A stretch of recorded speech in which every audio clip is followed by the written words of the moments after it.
Hello, faithful viewers, faithful listeners. Mike here from Doctor Who Target Files with the very first video on our new YouTube channel. Nice to see you all. Just starting this to let you know, in the new year I'll be doing some video reviews of Series 12 as it's broadcast, probably about a day after or so. Lee won't be able to join me for those, but we'll get his thoughts on the longer podcasts, the regular ones, on some of the episodes that he does manage to watch. So, as a taster, I'm going to be guiding you through my rewatch of Series 11,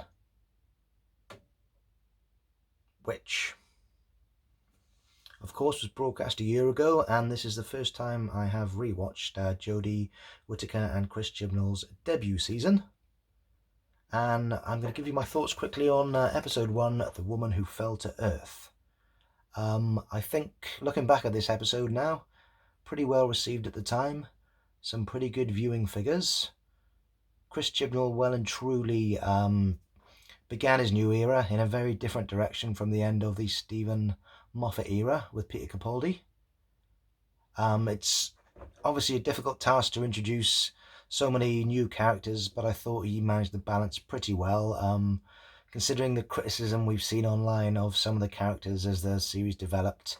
I thought he gave them enough of a backstory in the context of also having to introduce a new Doctor.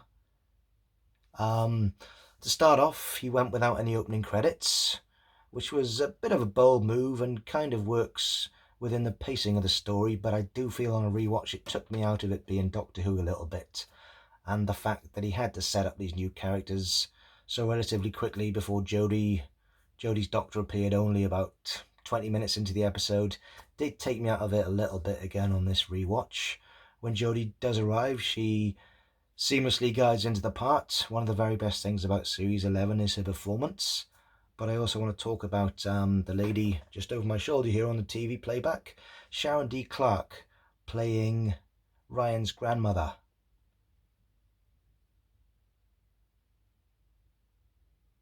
Grace. That's the one, Grace. Sorry about the cuts here, and that's going to happen. Yeah, I thought she performed so well and was the real standout of this episode. We got a lot of nice funny lines from Graham himself, Bradley Walsh. A milder sort of introduction for Ryan. Had a bit more of the episode itself than the character of Yaz, but they were quickly established as to what their backstories were. You know, Yaz being in the police and Ryan being in the same class as her, him suffering from dyspraxia, as we later found out within the episode. The villain itself, Tim Shaw, was pretty good, I thought. Pretty menacing, pretty gory in the design of the teeth.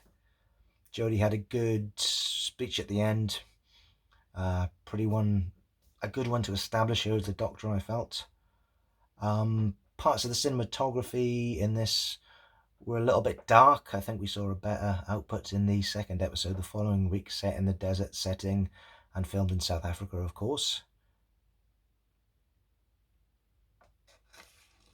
So overall, just a quick, short, sharp review. I'd give this around about an 8 out of 10 on a second rewatch. Pretty much the same as I felt as it was on broadcast. It really blew me away after the slightly repetitive nature, although I did enjoy it, of the Moffat era. And it made me look forward to the series, and I hope you're going to watch these videos and let us know what you think of this episode and the others in Series 11 as we approach Series 12. Merry Christmas, everybody. Love to you all shapes and sizes and colours. We love you all on this podcast. Thank you very much, and speak to you soon. Bye.